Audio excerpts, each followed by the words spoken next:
Hello there, welcome to a video. It's been a long time, I know. Just haven't forgot about it really. I'm gonna try and try and start with the new year. Hopefully do quite a few videos, averaging maybe a video a week or 2 weeks, depending if I can get fishing. Depending if I run out of ideas for other videos. Today I'm gonna be doing a video about one of my rods I haven't reviewed. Oh, got 2 new rods now, which I'm sticking with for God knows how long with a bit of luck. Got an Anyfish Anywhere tournament match. Oh, wrong way around. There you go. Right. Anyfish Anywhere tournament match.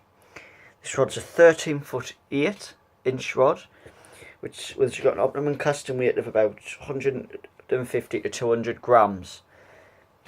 This rod, for me, well, I've had plenty of decent fish on this. Up to 4 or 5 pound, but this rod, for what it does, it's a bang on all rounder rod. I'll show you the tip in a second, but the tip on it, it's perfect for what I've got. This is more like me all rounder rod. This me second rod, and then the other rod, which I'll review in another video, next video. That's more of me poker rod, a lot heavier, a lot more of a stronger rod. Got string tube here. And you might see tape there. Where is it? Don't know if you might be able to pick it up on the camera there. There you go. That tape there. And I've got grip lock wheel seat. The reason why I have that tape there is, with this being a movable wheel seat, personally I don't like having permanent fittings on it, like gluing it onto it, because I like casting on the bottom round here and that. But see, if I want to try for taupe or something like that, I might, although I'm not the best at casting with it on the top anymore, and get fairway with it still, but not too much far.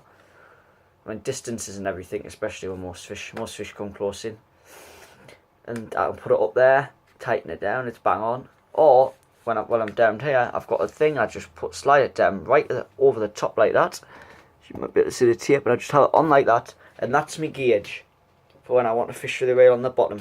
So if I do get anything decent, I've got enough room to maybe get a little bit of it in between my legs and have the rail to pump the rod up. So that's really, I mean, as you can see, the things are a bit worn. The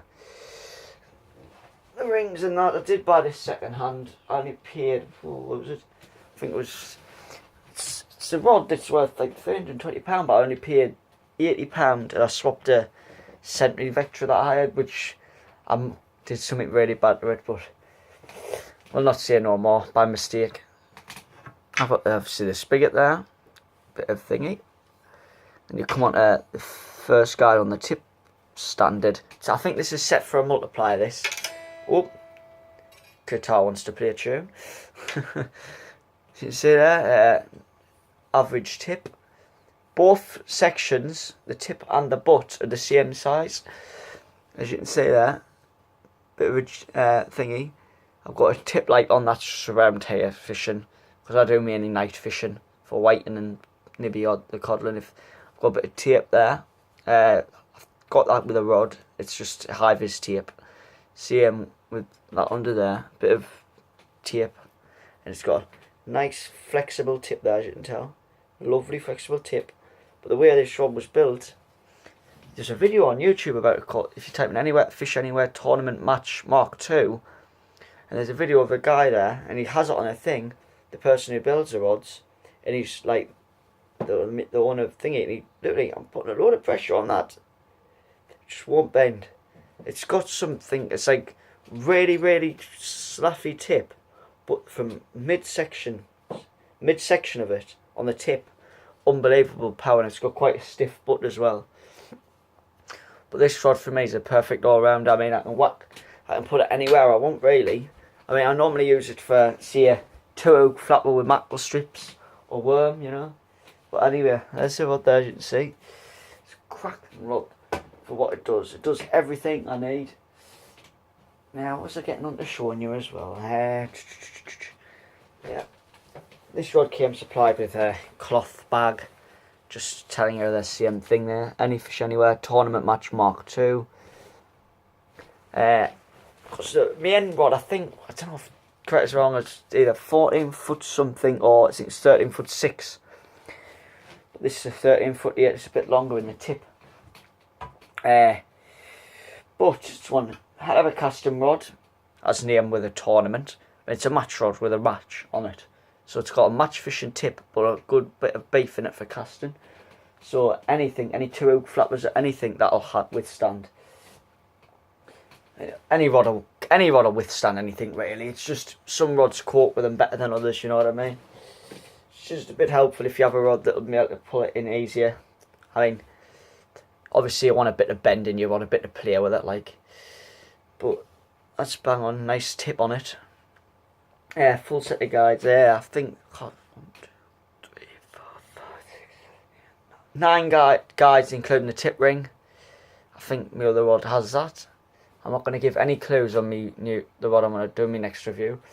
I'm going to do a couple of rod reviews, hopefully within this one.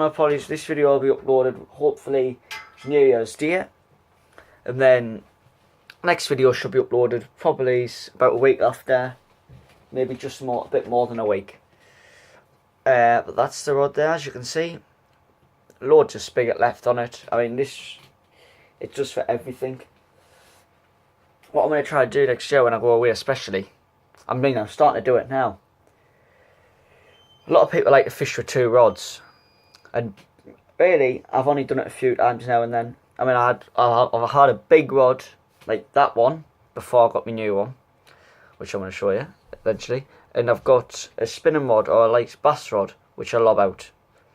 But I want 2 big rods for when I go away, for like the likes of Locative at Evan Auburn, where you're chucking a Locative, you're talking spur dogs and rears, and you're whacking on a decent big, well, to be honest, spur dogs, I'll put this in another video, I've been reading a lot of forums and a lot of people say they don't like big baits, but others say they don't.